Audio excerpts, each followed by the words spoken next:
আসসালামু আলাইকুম।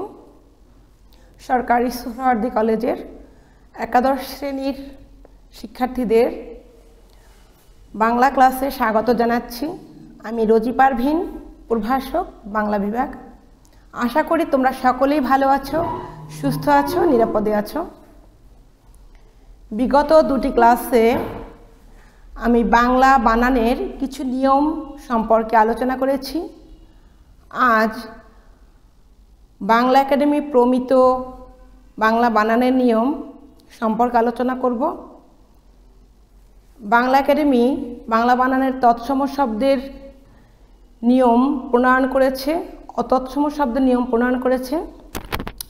আজ আমি অতৎসম শব্দের যে নিয়ম রয়েছে সেগুলি সম্পর্কে আলোচনা করব। শিক্ষার্থীরা, তোমরা সকলেই খাতা খোলো, আমি নিয়মগুলো বলবো, বোর্ডে লিখব। আশা করি তোমরাও সঙ্গে সঙ্গে নিয়মগুলি লিখে রাখবে।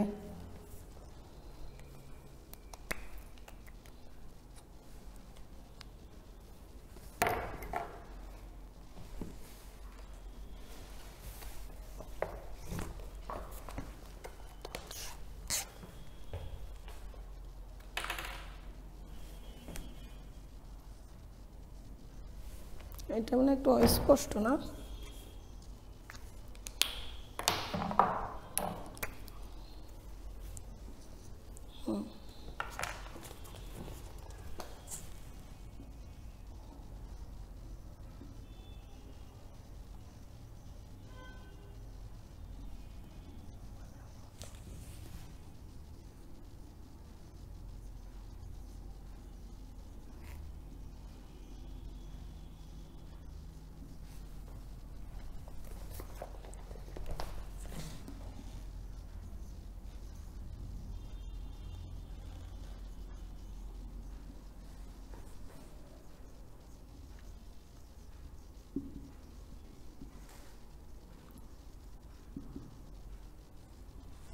বাংলা একাডেমি প্রমিত বাংলা বানানের নিয়ম অতৎসম শব্দ।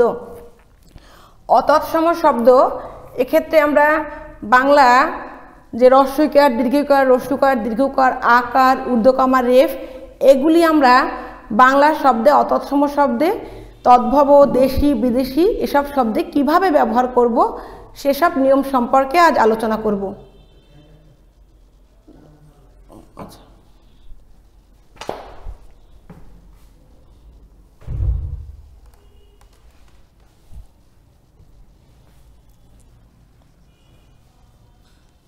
হ্রস্বই, দীর্ঘই, হ্রস্ব উ, দীর্ঘ উ।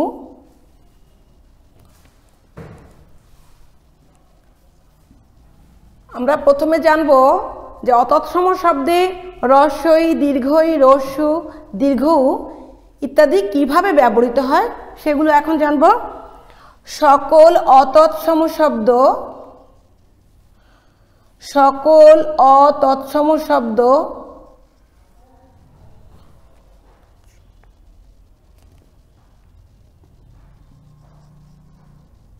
এখন অতৎসম শব্দের মধ্যে কি কি হতে পারে?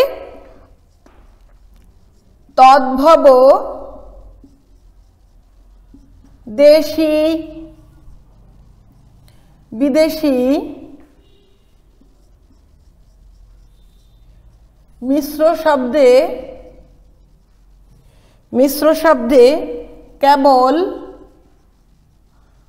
হ্রস্বই এবং হ্রস্ব এবং এদের কার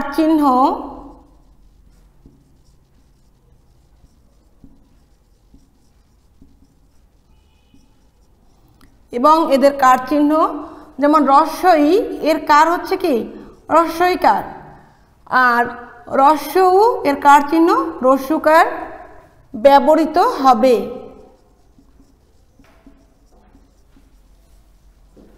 যেমন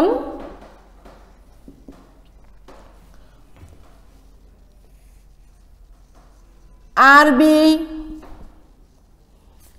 ইংরেজি,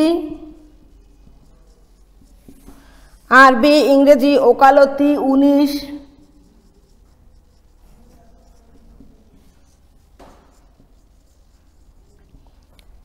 গাড়ি, জমিদারি ইত্যাদি। তাহলে আমরা কি শিখলাম? সকল অতৎসম শব্দ। অতৎসম শব্দ কোনগুলি? তদ্ভব শব্দ, দেশি, বিদেশি, মিশ্র। এসব শব্দে কেবল রস্বই এবং রস্যৌ এবং এদের কার চিহ্ন, রস্বই এর কার চিহ্ন হচ্ছে রস্যিকার, আর রস্যৌ এর কার চিহ্ন হচ্ছে রস্যৌকার ব্যবহৃত হবে। কোন কোন শব্দে ব্যবহৃত হবে? আরবি, ইংরেজি, ওকালতি, 19, গাড়ি, জমিদারি, ফিরিঙ্গি, বর্ণালী, বাসি, বেআইনি, বেশি, বদমেজাজি ইত্যাদি শব্দে সবসময় রস্যকার ব্যবহার করব। দ্বিতীয় নিয়ম,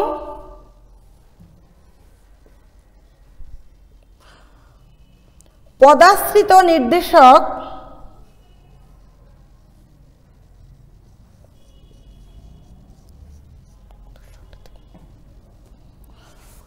পদাশ্রিত নির্দেশক টি তে কেবল রস্বইকার ব্যবহৃত হবে।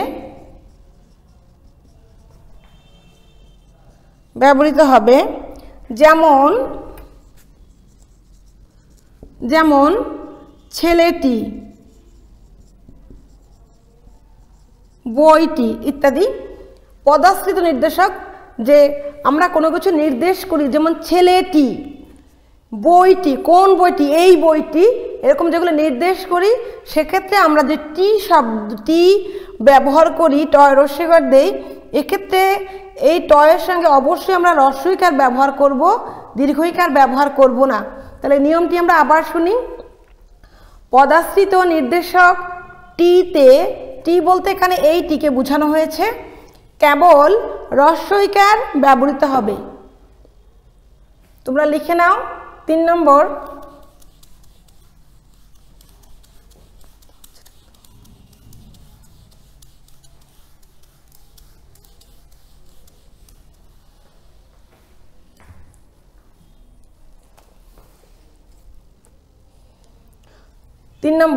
সর্বনাম, বিশেষণ, ক্রিয়া বিশেষণ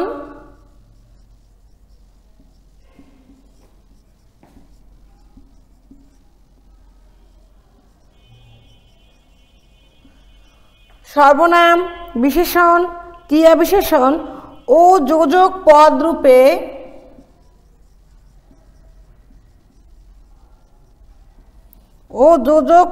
রূপে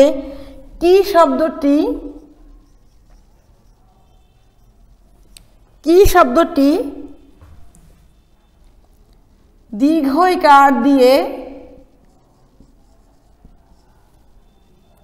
দীর্ঘইকার দিয়ে লেখা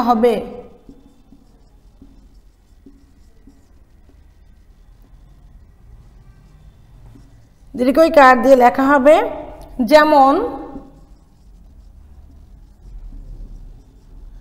যেমন এটা কি বই? তুমি কি কিনেছো?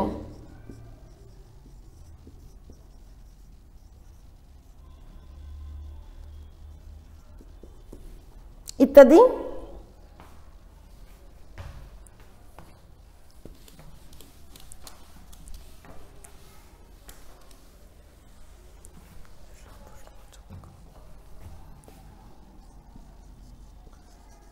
যেসব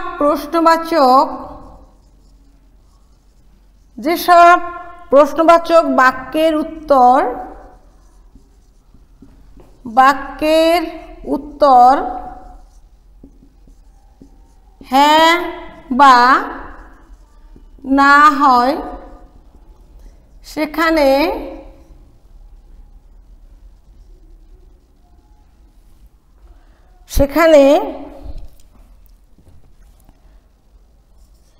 কি রস্যইকার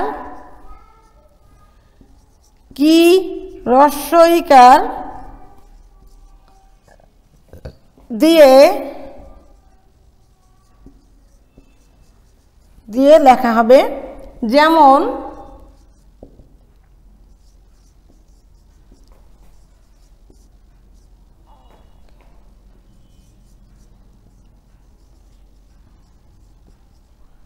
তুমি কি ভাত খেয়েছো?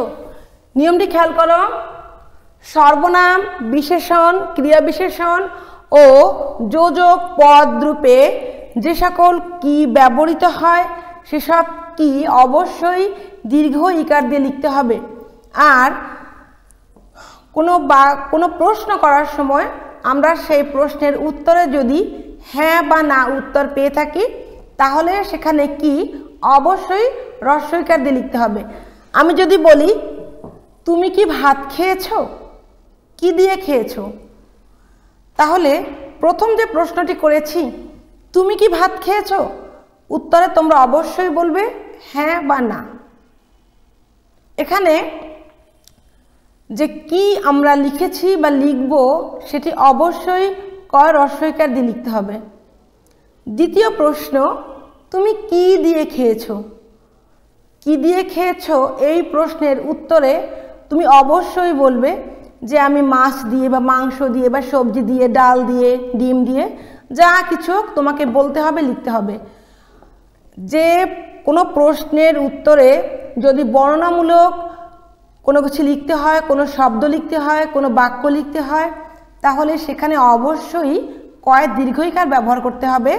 আর যেখানে কোনো প্রশ্নের উত্তরে আমরা হ্যাঁ বা না বলবো সেই কি অবশ্যই হ্রস্ব ইকার দিয়ে লিখতে হবে।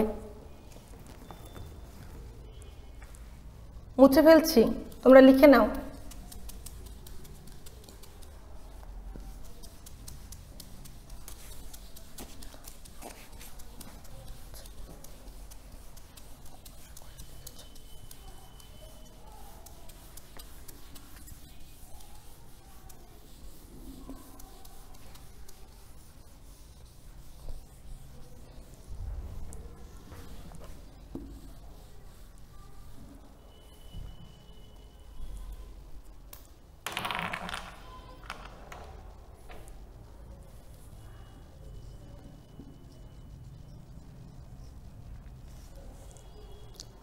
আমরা একটু আগে নিয়ম শিখলাম হ্রস্বই, দীর্ঘই, হ্রস্ব, দীর্ঘ এগুলির ব্যবহার। এখন আমরা শিখব এ বা এর ব্যবহার।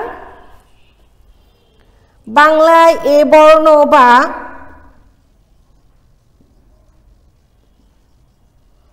বাংলায় এ বর্ণ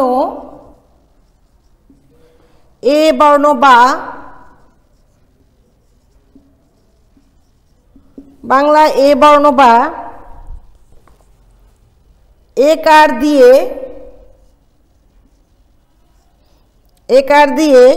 এ এবং এ উভয় জন্য নির্দেশিত হয়। এ এবং এই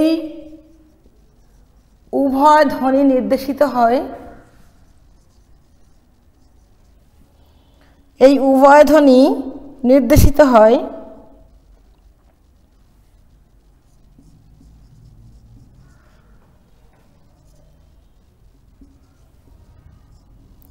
যেমন যেমন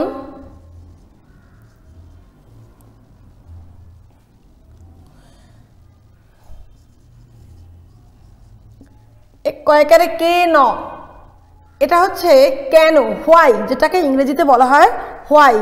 আর এটা হচ্ছে পরেরটা হচ্ছে কয়কারে কে নয়কার, কেন মানে ক্রয়কার অর্থে বোঝানো হয়েছে। আবার খেলা খেলা খেলি, একার দিয়ে দুটোই লেখা আছে, কিন্তু এটার উচ্চারণকে আমরা খেলা উচ্চারণ করি, কারণ আমরা এর আগে পড়েছিলাম যে একারের পর অ বা আ থাকলে তার উচ্চারণ এর মতো হয়, আর একারের পর যে হ্রস্বই, দীর্ঘই, হ্রস্ব দীর্ঘ থাকলে তার উচ্চারণ এর মতো হয়। তাহলে একার দিয়ে রয়েছে, এর উচ্চারণ একার দিয়ে লিখলে এও হয়, এও হয়, আবার এখানে এও হয়, এও হয়, দুটোই হয়। তবে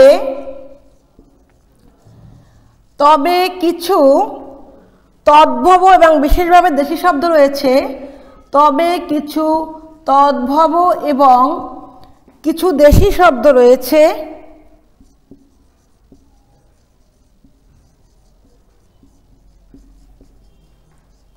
দেশি শব্দ রয়েছে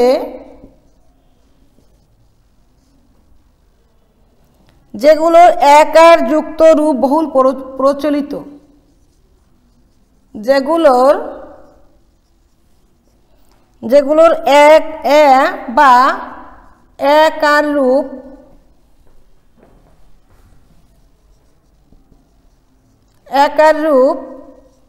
বহুল প্রচলিত,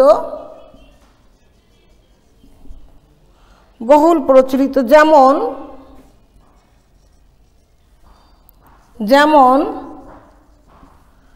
ব্যাং, লেঠা ইত্যাদি। যেখানে কিছু বলছে যে কিছু তদ্ভব এবং বিশেষভাবে দেশি শব্দ রয়েছে যেগুলোর একার বাংলায় বহুল প্রচলিত, যেমন ব্যাং, এই শব্দটি কিন্তু আমরা একার দিয়ে বলতে পারবো না, ব্যাং বলতে পারবো না, এটিকে আমাদের কি বলতে হবে, ব্যাং বলতে হবে। লেঠা ইত্যাদি। আরেকটি নিয়ম রয়েছে এক্ষেত্রে, বিদেশি শব্দের ক্ষেত্র অনুযায়ী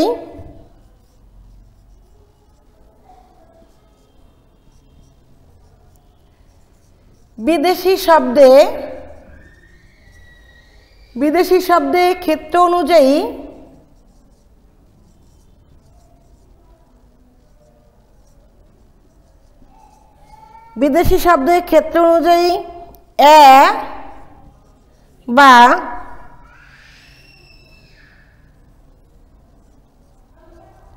এ বা একার ব্যবহৃত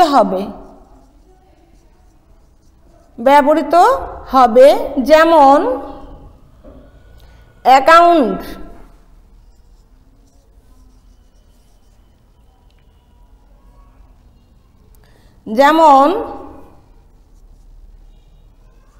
অ্যাকাউন্ট, ব্যাংক, ভ্যাট, অ্যাসিড ইত্যাদি। তাহলে আমরা এ বা একার দিয়ে কি শিখলাম, তিনটি নিয়ম এখানে শিখলাম। বাংলায় এ বর্ণ বা একার দিয়ে এ বা এ এবং এই উভয় ধ্বনি নির্দেশিত হয়, যেমন কেন, কেন বলতে এখানে কয়েকারে কে, নয় ওকার যেটা ক্রয় করা, আর কেন যেটাকে আমরা হোয়াই বলি। আবার খেলা, খেলি ইত্যাদি এরকম ব্যবহৃত হয়। একার থাকলে কখনো উচ্চারণ এ হবে, কখনো এ হবে। তবে কিছু তদ্ভব এবং বিশেষভাবে দেশি শব্দ রয়েছে যেগুলোর এ বা একার রূপ বহুল প্রচলিত, যেমন ব্যাং, ঠ্যাংরা, লেঠা ইত্যাদি। বিদেশি শব্দের ক্ষেত্র অনুযায়ী এ বা একার ব্যবহৃত হবে, যেমন অ্যাকাউন্ট, ব্যাংক, ভ্যাট, অ্যাসিড ইত্যাদি।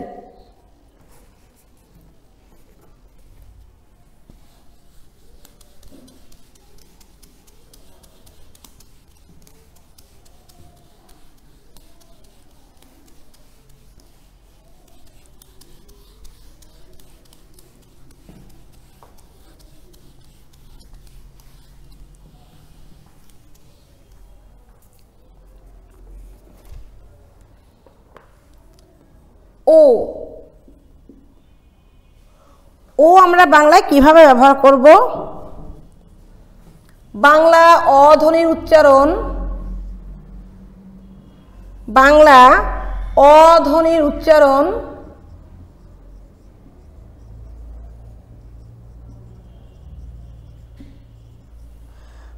অধ্বনির উচ্চারণ বহু ক্ষেত্রে ওর মতো হয়, বহু ক্ষেত্রে ওর মতো হয়। শব্দ শেষের এসব ধ্বনি, শব্দ শেষের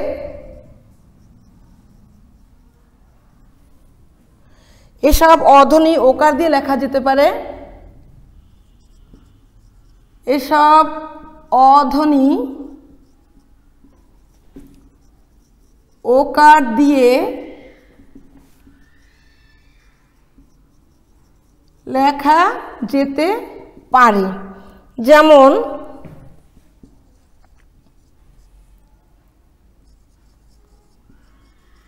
কালো, খাটো, ছোট, ভালো ইত্যাদি। বাংলা অধ্বনির উচ্চারণ বহু ক্ষেত্রে ওর মতো হয়।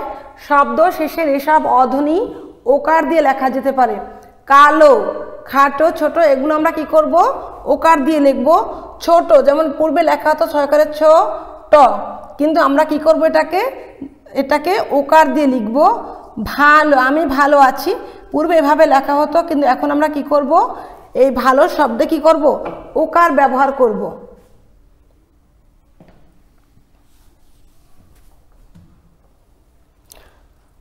ভবিষ্যৎকালের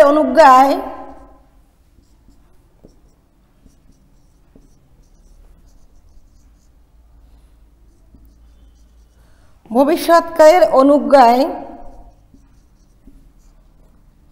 শব্দের আদিতে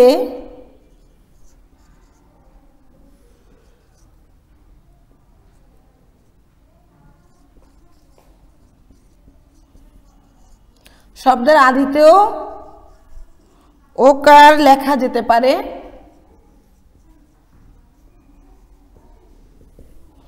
যেমন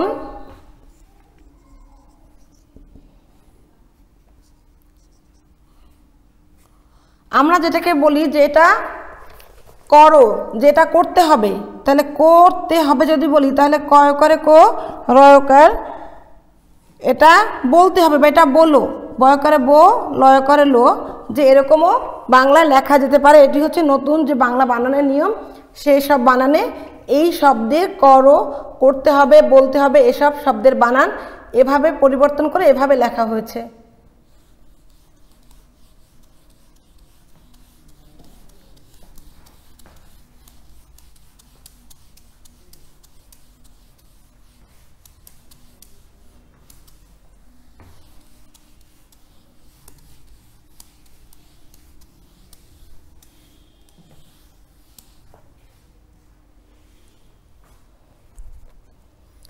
এবার আমরা শিখব অনুস্বার আর ও, এ দুটি কিভাবে আমরা বাংলা বানানে ব্যবহার করব।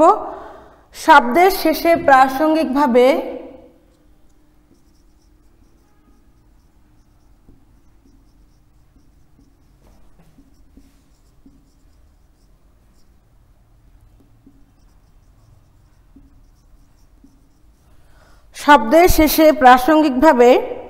সাধারণভাবে তো অনুস্বার ব্যবহৃত হয়। সাধারণত অনুস্বার শব্দের শেষে প্রাসঙ্গিকভাবে সাধারণত অনুস্বার ব্যবহৃত হয়। যেমন রং, গাং, ঢং ইত্যাদি। কিন্তু যখন এইসব শব্দের সঙ্গে অন্য কোনো শব্দাংশ যুক্ত হয় তখন কি হবে? অনুস্বার থাকবে না, সেটি পরিবর্তিত হয়ে যাবে। যেমন নিয়মটা লিখে ফেলি, কিন্তু এসব শব্দের শেষে যখন অন্য স্বর যুক্ত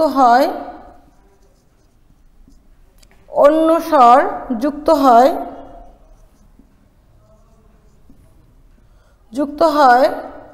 তখন অনুস্বার পরিবর্তিত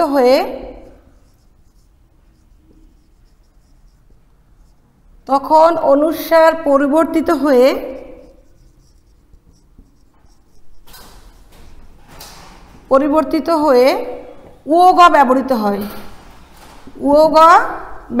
হয়। যেমন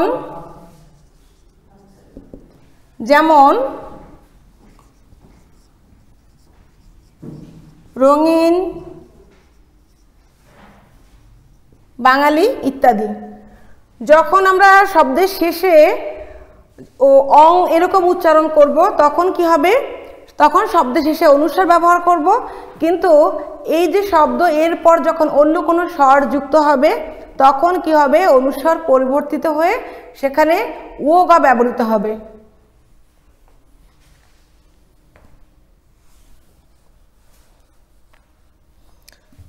তবে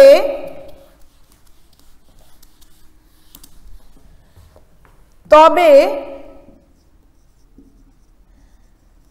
বাংলা, যে বাংলা বানানে এখানে দেখা গেছে অন্য স্বর যুক্ত হলো বাংলা আর হচ্ছে বাংলাদেশ, এই শব্দ দুটিতে এই শব্দ দুটির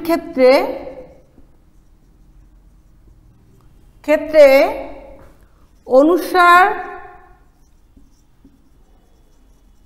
ব্যবহৃত হবে।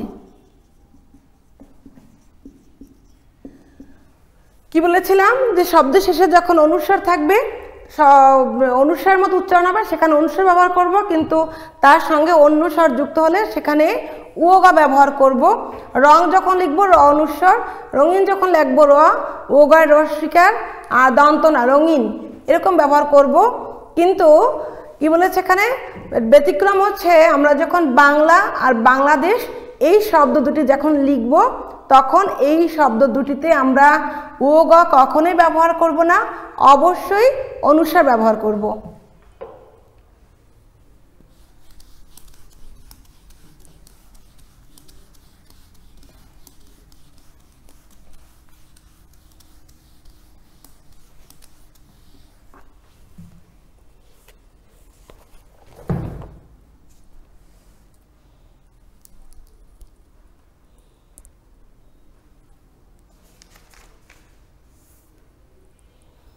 এবার বর্গীয় জ আর হচ্ছে অন্তস্থ জ, এই নিয়ম বাংলায় প্রচলিত বিদেশি শব্দ সাধারণভাবে বাংলা ভাষার ধ্বনি পদ্ধতি অনুযায়ী লিখতে হবে। কি বলেছে, বাংলায়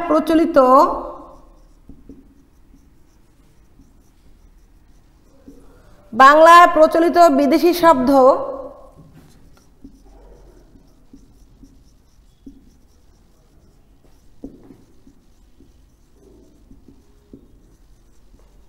সাধারণভাবে বাংলা ভাষার ধ্বনি পদ্ধতি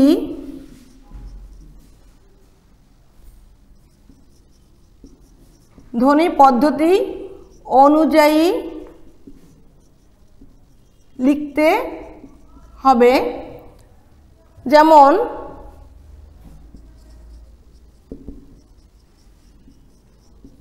কাগজ, জাদু, জাহাজ, জৌলুক, বাজার ইত্যাদি। তবে ইসলাম সংক্রান্ত কয়েকটি শব্দ, কি বলেছে, ইসলাম সংক্রান্ত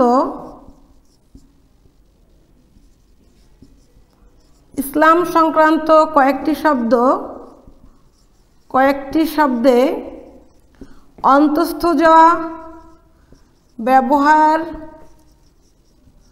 করাই সমীচীন, মানে উচিত আর কি, সমীচীন। যেমন অজু, নামাজ, রোজা ইত্যাদি। বাংলা প্রচলিত বিদেশি শব্দে বাংলা ভাষার ধ্বনি পদ্ধতি অনুযায়ী জ ব্যবহার করতে হবে। যেমন যে কাগজ, জাহাজ, বাজার, জাদু, জেব্রা এগুলো শব্দে আমরা কি করব, বর্গীয় জ ব্যবহার করব। কিন্তু ইসলাম সংক্রান্ত কিছু শব্দ রয়েছে, যেমন অজু, এখানে জ রয়েছে কিন্তু সেটা অন্তস্থ জ লিখতে হবে। নামাজ অন্তস্থ জ, রোজা অন্তস্থ জ, এসব শব্দ আমরা অন্তস্থ জ দিয়ে লিখব। প্রিয় শিক্ষার্থীবৃন্দ, আজ আমরা বাংলা একাডেমি প্রমিত বাংলা বানানের নিয়মের অতৎসম শব্দের যে নিয়ম রয়েছে সেখান থেকে কিছু নিয়ম আজ শিখেছি। আরও কিছু নিয়ম রয়েছে, পরবর্তী ক্লাসে আমরা সেই নিয়মগুলো শিখব। তোমরা বাসায় এগুলো ভালোভাবে দেখবে, আয়ত্ত করবে। ধন্যবাদ তোমাদের।